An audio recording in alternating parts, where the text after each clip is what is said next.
আপুনি বহু প্ৰেমৰ কাহিনী শুনিছে, কিন্তু কেতিয়াবা আইতা নাতিৰ প্ৰেমৰ সম্পৰ্কৰ কথা শুনিছেনে? আচৰিত হলেও এয়াই সত্য। এজন যুৱকৰ সৈতে বিয়া পাতে 52 বছৰীয়া এগৰাকী মহিলাই।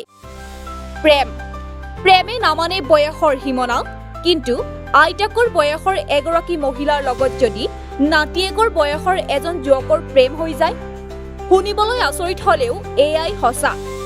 উত্তৰ প্ৰদেশৰ আম্বেদকাৰ নগৰত সংঘটিত হৈছে এই ঘটনা, য'ত 4 সন্তানৰ মাতৃ তথা 52 বছৰীয়া এগৰাকী মহিলাৰ লগত 25 বছৰীয়া এজন যুৱকৰ প্ৰেম হয়। সম্পৰ্কত তেওঁলোক আইতা নাতি। জানিব পৰা মতে মহিলাগৰাকীয়ে স্বামী আৰু সন্তানক এৰি যুৱকজনৰ সৈতে পলাই যায় আৰু বিয়া পাতে। এয়া মহিলাগৰাকীৰ তৃতীয় বিবাহ। জানিব পৰা মতে আজিৰ পৰা প্ৰায় 10 দিন পূৰ্বে বছখাৰী থানাৰ অন্তৰ্গত প্ৰতাপপুৰৰ বেলবৰীয়াৰ বাসিন্দা মহিলাগৰাকীয়ে একে গাঁৱৰে যুৱকজনৰ সৈতে পলাই গৈ বিয়া পাতে। গোবিন্দ চাহাব মন্দিৰত দুয়ো ধৰ্মীয় ৰীতি নীতি অনুসৰি বিয়া পতাৰ পাছতে এতিয়া তীব্ৰ চাঞ্চল্যৰ সৃষ্টি হৈছে। কিন্তু বিয়াৰ কেইবছৰমানৰ পাছতেই মহিলাগৰাকীৰ 25 বছৰীয়া আজাদৰ সৈতে প্ৰেম হয়। আজাদ সম্পৰ্কত মহিলাগৰাকীৰ নাতিয়েক।